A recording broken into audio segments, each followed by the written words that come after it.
Welcome to Face to Face. This is a show about change and what's next. It's a show that asks questions and peels back the layers of our average everyday experience and goes beyond scratching the surface. We interview people doing incredible things who are making a difference around the globe. Join me as we listen in and get one step closer to understanding that big ideas shared create collaboration. Collaboration can inspire community, and communities create social change. I'm David Peck, and this is Face to Face.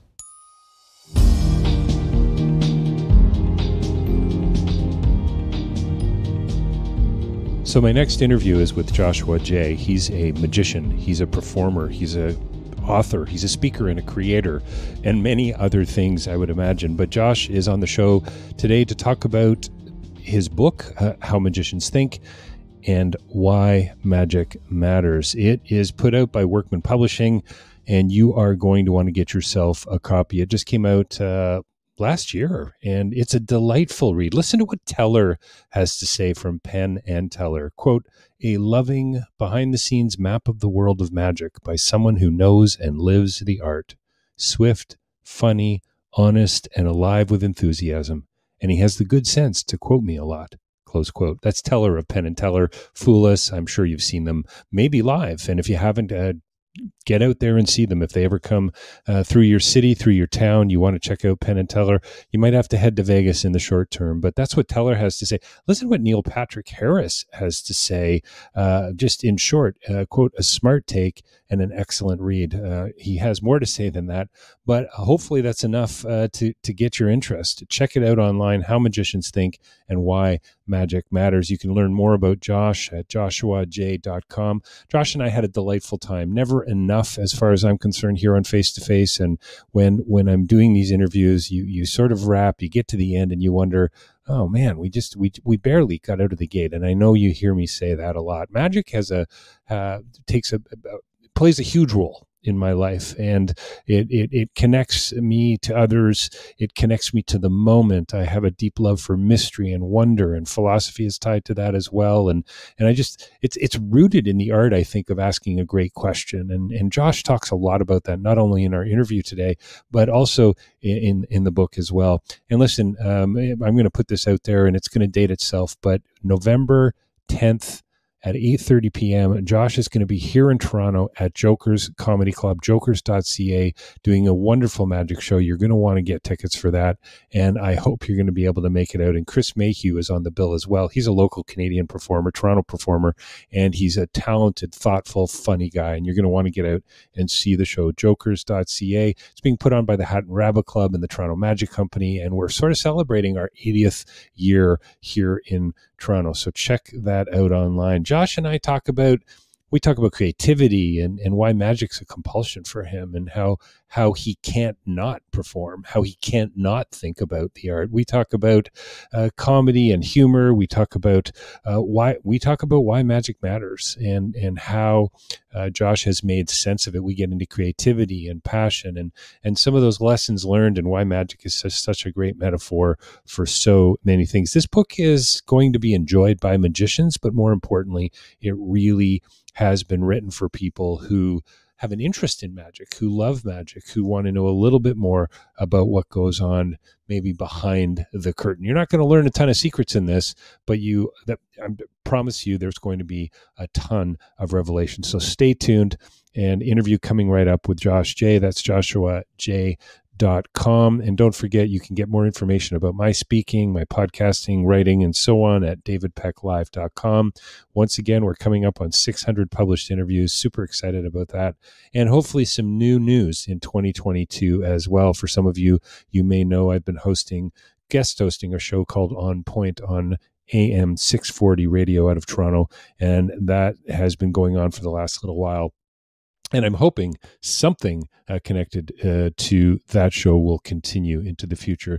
Either way, don't touch the dial. Coming right up, Joshua Jay here on Face to Face. I am thrilled about our next guest who's here with us tonight to chat about a lot of things, I think. But one thing in particular is his new book, How Magicians Think and Why Magic Matters. We're joined by Josh Jay. He's a performer. He's a speaker. He's an author. Josh, can I call you? I can call you a creator as well. Josh J is here with us tonight. Thanks so much for taking some time out of your evening to chat with us, Josh. Oh, it's my pleasure. Good to be here with you, David. So does it make you blush a little bit when you think or read about the quote from David Copperfield? Joshua J is a superb, innovative conjurer with an unrelenting love of the art. This captivating book is proof of that passion. I mean, what a beautiful quote from one of Yeah, the world's greatest magicians. What yeah, res- really, really touching. It definitely makes me blush. I can't believe all the people who blurb. It's a really tough thing to get to the end of a multi-year project, which was this book, How Magicians Think, and then have a publisher sort of go, okay, who are the 4 or 5 people that are the dream people in your topic that you would want to quote from? And in most topics that you can write about, cooking or journalism or warfare, the publisher helps you go out and get General right. Petraeus or whoever It's the the the, beauty the of having a blurbers are. publisher. Right. Right. They sort of are the buffer between you and the person they're blurbing. With me, I was like, okay, well, the top would be David Copperfield and David Blaine, 2 people I shadowed and talked with Sure. often for the book. They were a big part of the book. They have whole chapters. Penn and Teller, Uri Geller, also people in the book. And they said, okay, great. Well, let us know what they say. And so Right. I've got to go with my tail between my legs and Oh sort of go, wow. here's the manuscript. You certainly don't have to. You don't even have to answer this email. Yeah, that's And funny. and like Neil Patrick Harris, I have no relationship with. I don't know Right. him Right. really. I've met him a few times, but we sent it to him, and I genuinely thought, I can't tell you why, but I remember going on a run on the West Side Highway, like this little path there, and thinking to myself, if I get one of these 5 people to Right. blurb the book, I'd be so happy. Sure. And for whatever reason, a confluence of things, I think I got 3 emails that day while I was on my run, and I was like, oh my God, we're gonna get them all. And was Yeah, was so that's kind. the stars were aligned. Yeah. Yeah, that's cool. Yeah, that's cool. Well, listen, let me just say I love the book How Magicians Think and Why Magic Matters. It's from Workman. You can get it wherever books are sold. Yeah, I loved it, Josh. It's intimate. It's fun. I mean, there's so many great stories. You connect us to old thinkers from different traditions and artists. It's just you kind of you cover a lot of ground. So congrats on the book. And I'm just going to ask right out of the gate. So why and you do answer this, I think, pretty well throughout the book. I think you need to finish the book really to get a better sense of it, but why magic? I mean, obviously you got your youth and how you were introduced as a child and so on. I think our listeners would be fascinated to hear a little bit about what drew you in. Why not physics? Why not chemistry? Right? Why Yeah. not theater? I guess in a sense you are theatrical, but you know what I mean. Yeah, sure. Well, I mean, that's a hard question to answer because, of course, my story is that I got into magic at 7 years old when my dad did a trick for me and didn't tell me how it was done. And I've loved it ever since. And so, there are big debates about what any passion is, right? So, whether it's magic or chess or music or acting or fencing, is it a passion? Is it an art? Is it a craft? Is it something else? And I really have come to believe that for me, magic is a compulsion, which means I don't have a choice in the matter. I don't That's wake up and fascinating. sort of go, I want to think about magic today. It's what I think about whether I'm watching a comedy or a serious movie. It's what I think about when I am walking through a museum. It's what I think about right before I go on stage. It's what I think about when I'm watching an author speak. I am just constantly thinking about magic. It's a compulsion in me. It's like I don't have a choice. And it probably sounds horrifying and terrifying to somebody who maybe doesn't have a thing in their lives that dominates the way magic dominates for me. But it's actually a wonderful thing. It gives focus to my life. It gives purpose to my life. And it's not the only thing that gives focus and purpose, but it's something that gives focus and Well, purpose. I think that really comes out in the book, and I love your. It almost sounds, and I'm not a determinist in this sense, but it sounds like it's almost in your DNA, or at least it's become who It's you are. become that. It gives you life, Josh, clearly, right? Yeah, And I yeah. think that's a beautiful thing. It really is. You talk about early in the book about magic transporting people. And about why most of us, it seems, are drawn to magic. We love that sort of mystery or the moment. Or can you talk a little bit about where we go when we're transported? Well, I'm really careful about how I answer that question because I'm of the belief that you can't define where you go because it's different for every person. A sad, cold, hard fact for us magicians is that for many people, magic is nothing more than escape. And that's not a bad thing. Right. For many of us, magic is just 5 to 10 minutes of hitting hard and doing something that makes us laugh and giggle. And think about that. Isn't it strange that when we see something truly impossible, something that we can't explain, for many of us, our reaction is laughter? Think about how strange that is, right? It's Yeah, not it's true. actually Yeah. funny. We're laughing, I think, at the nervous contrast between seeing, suppose I borrow a coin from you and I bend that coin. Well, it's met with laughter. Watching a coin bend and it's met with laughter. Explain that. That's a really complex set of things that's going on. But I'm really careful because everybody holds a different place for magic. And for many, many people, it's merely escape. Now, I think it can be much more than escape. I think it can be really, really special. I think it can be transporting. I think it can be meaningful, which is not something we often think about with magic. We Right. think we have no problem being moved by an opera or a play or a movie, but magic, there are many people who just aren't open to that. I think it can be those things, but only if we're open and receptive and sensitive to that. And so yeah, my book. I mean, to zoom out, I took it as such a responsibility to write this book because it's a big love letter to magic, and what it is it's a guideline for how to watch magic. We know basically how to go to an art museum and interpret art. And of course, for some people, art is just an escape. It's just a place to walk around for 2 hours. But Sure. most of us know we can go to an art museum to be moved, to be really, really transported somewhere. I wanted to write the guideline of how we can do that for magic. So that's what I did. Do you ever meet people who are just not interested? I mean, it's pretty. I think it's almost a truism to say everyone loves magic, but in truth, not everyone loves magic, right? Some Right. people probably are. I don't know. Is their ego offended? You know something they don't. You're taking Sure. this. You're taking away the attention from them. I just wondered what your thoughts were on that. Um, I mean, I think that people who claim, somebody just was telling me, who was it? I was somewhere. I did a show in Los Angeles last week, and I was setting up, and somebody was sitting in the room that I was performing in, the billiards room, and somebody was in there and didn't know that's where I would be doing three little close-up sets. And she said, "Oh, you're the magician. I'll leave then because I just really don't like magic." And Nice. What a way and to make a first impression. Yeah. right. And I was like distracted. And so I didn't have time to like, try and convert Sure. this person over. My attitude was sort of like, whatever. Yeah. Right. And she came up to me later and I think she saw the show and she enjoyed it and stuff. And she said, "I just wanted to say, I hope I didn't offend you. It's not that I don't like magic. It's that I don't want to be picked to be used in magic. And that's what I get nervous about." Interesting. And again, I didn't have the time to like convert this person over or explain, all the ways that maybe she was misinformed. But it just reminded me that a lot of people think they don't like magic, but that's not true. I think you have to be really, really square and close-minded and just not very interesting to wholesale hate magic. You may have hated the magicians you've seen. You may genuinely not like to help. I can relate to that. I don't particularly like to jump on stage and do things other than what I do.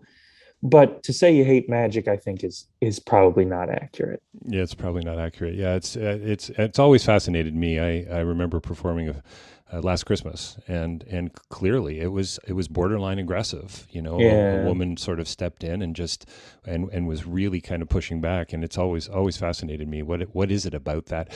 Just before we go to the break, would you say you're a problem solver?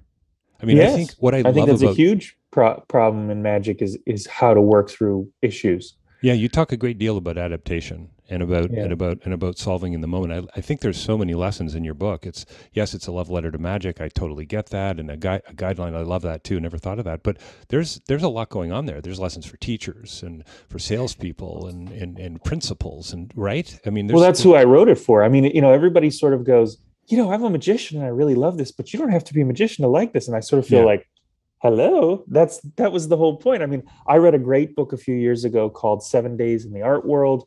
I've Mm. read a book called How to See, which is also about looking at art. You have these books for every kind of craft, and I wanted to write it for magic. But of course, it's more for teachers and musicians and people in their jobs who just, want to learn how to excel in one craft, because the way you excel in any craft applies to other crafts. Yeah, no, that makes perfect sense. We're going to be right back. We're talking with Josh Jay, joshuaj.com, and talking about his book and a whole lot of other things, how magicians think and why magic matters.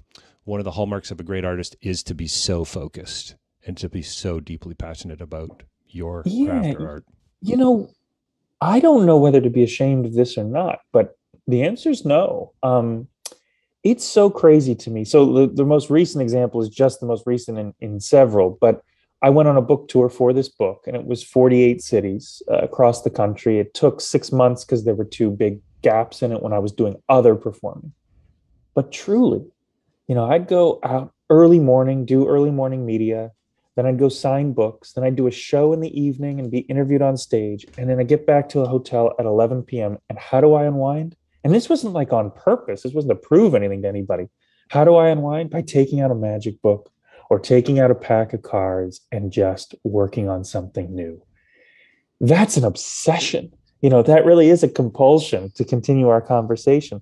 I get sick of the politics of magic. I get very, very, very sick of the travel involved. I get sick of the Groundhog's Day aspect of, you meet the same people Sure. every Yeah. day or whatever. But I've never, ever, ever tired of the work itself. That part I just love so, so much. Yeah, that's a beautiful thing. And I wonder, all philosophy begins in wonder, and I've certainly talked about this a great deal in on the show and on my podcast and in other places. And I wonder if there's some kind of question to the not question, some kind of connection to the eternal question for you or for magicians. I love I'm going to try to do it off memory, but doesn't Teller say, and I think you quote him, Teller of Penn and Teller, by the way, fool us folks. The purpose of magic, or one of the purposes of magic, is to leave us with a beautiful question. I Mm, mean, isn't that yeah. what? So really, at the end of the day, it's about mystery. It seems to me. Yeah, I mean, and I think that the question you were sort of inching toward is how do we as magicians fit into all of that as well? And the way I put it in the book, and the analogy I like to use, is not some fanciful thing that I thought of because it would sound cool. It's genuinely how I think about it. I really think about magic as this invisible room next to me, right? It's this room where the impossible is possible. It's this room where you can make people feel all those things we know you feel about magic.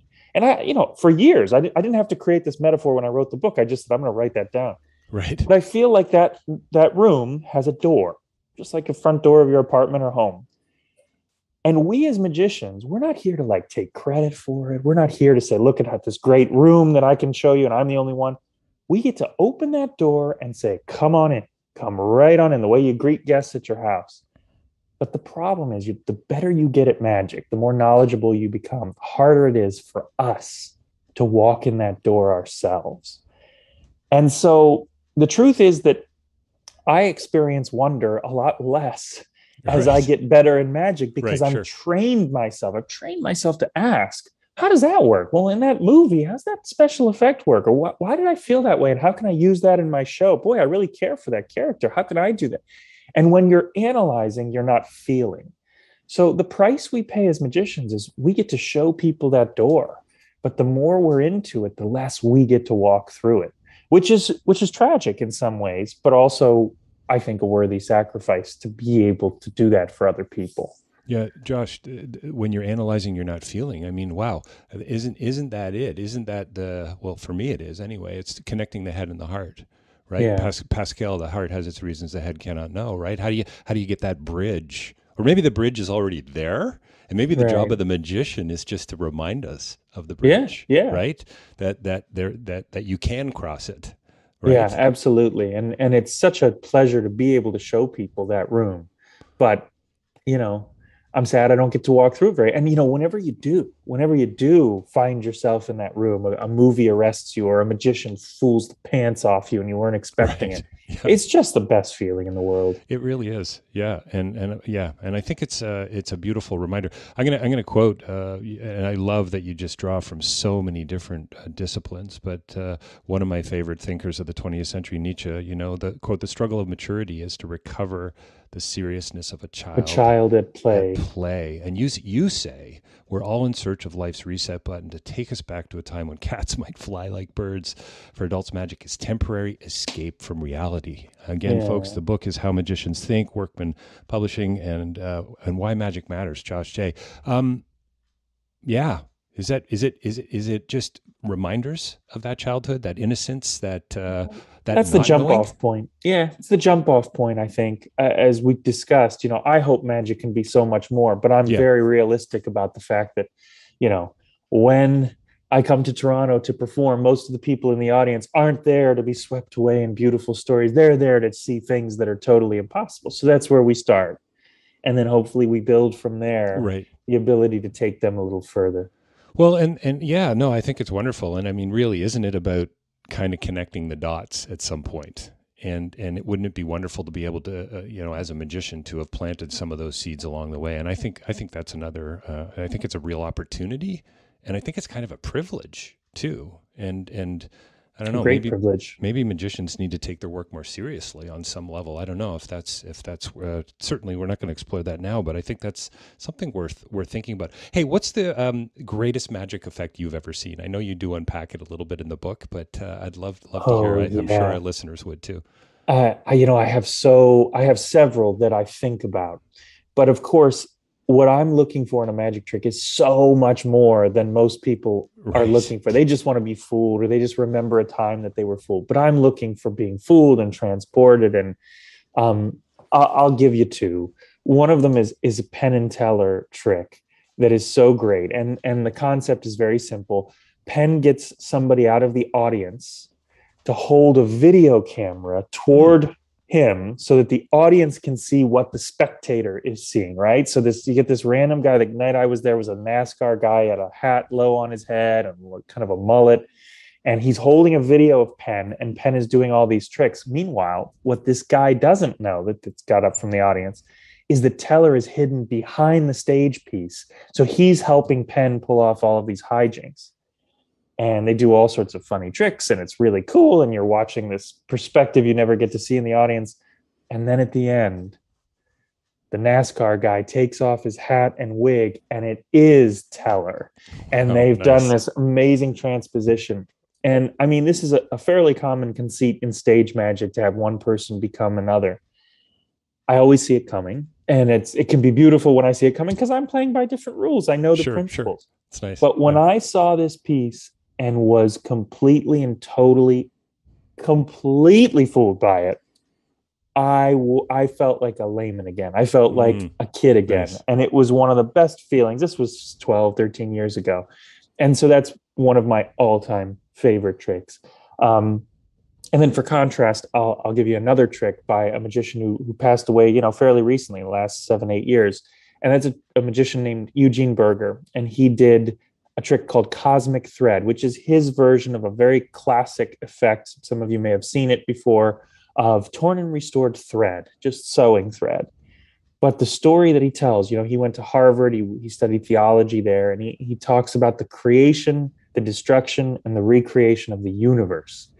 And it's just the most, you asked me when everything comes together. It's Right. just the perfect combination of script, delivery, the perfect story for the perfect material. It's a perfect piece. And I often show it to my layman friends. I often call up video on YouTube, and it's one of That's my great. favorite things to watch. Yeah, it's so cool. I'm kind of getting goosebumps, just and really encouraged by that. We live in a pretty cynical age, it seems to me, and I think that's Absolutely. another lovely thing about magic, about stepping into the unknown and that mystery and so on. Hey, just before we wrap, and I want to talk about your appearance coming up at Toronto, just as we close out the show.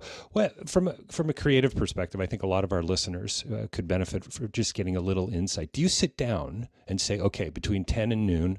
Cup of coffee, second cup of coffee, notepad, I'm going to create today? Or is it more about inspiration? I guess the question is really about inspiration, perspiration, I suppose. Yeah. Um, no, I'm not able to be as regimented as you described there because I run a business with magic that's takes up a lot of my time, and I'm really lucky that I don't have a normal day, right? So Nice.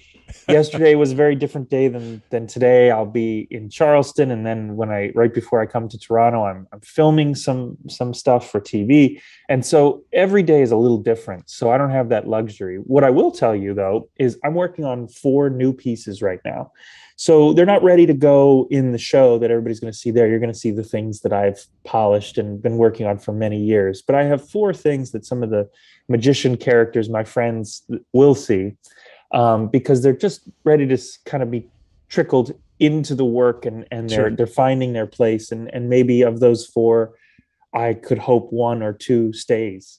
But of course, I'm really excited about all of them because they're new and they're unfinished and they're getting there. One was inspired by a book I read about sign language because I'm really fascinated by Yeah. how the hand meets meaning in language, and could those movements lead to somewhere. Another one was inspired by a Greek myth.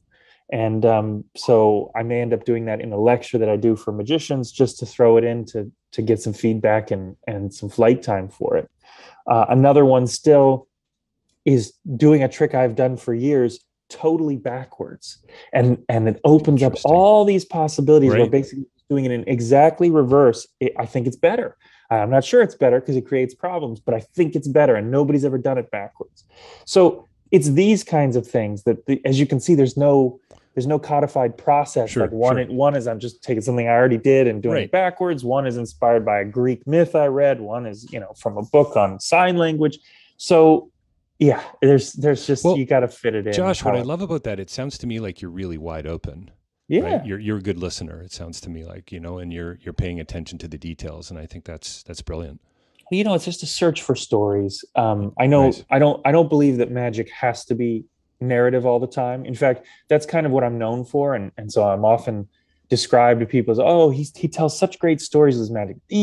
Not really. Like, you won't hear any stories in the Toronto show. That's Right. just It's just a big, I hope, fun, exciting show. But yes, there are 5 or 6 pieces in the 60 that I do where I tell stories, but I'm not always looking to tell a story, but I am always looking at stories. Stories are the way we create memories. Stories are the way we store memories. Stories are the way that we interpret life. We turn every experience we have into a little story that we tell ourselves. So those stories often inspire the tricks I create. That's great. I love it. I say it all the time. What did the connection to film? Roger Ebert film is just they're empathy making machines, and Yeah. and it isn't. I think maybe great magic is the same. Josh, you're coming to Toronto in a couple of weeks, November 10th, eight Yes. o'clock. Jokers.ca if you're looking for tickets. It's we're on our way to selling out the show, which I'm pretty excited about, and thrilled you're coming. And you've already given us a little bit of a heads up as to what's in the show. Any Yeah. other teases for us?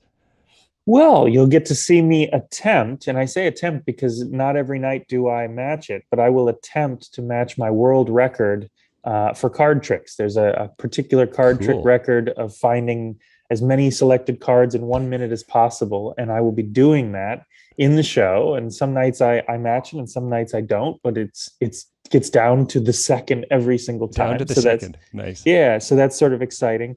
And my show is structured very much like a comedy show. That was my influence. So it's not a particularly funny show. It's not my thing.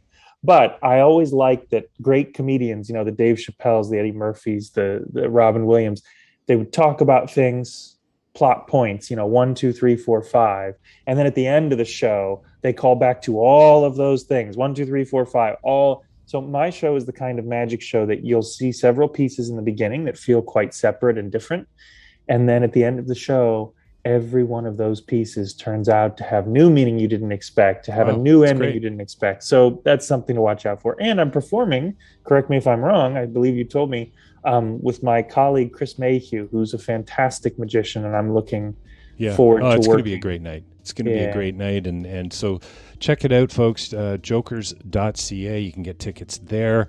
Josh, thanks for your time today and your generosity. The book is How Magicians Think and Why Magic Matters. It's a brilliant read. It's fun. It's intimate. It's got a lot of Josh in there, but tons of lessons and little bits of business, I think, that are so memorable. So thanks for that. We've been chatting with Josh Jay, joshuaj.com. Josh, thanks so much for your time tonight. Thank you. Thanks a lot. Thanks, David.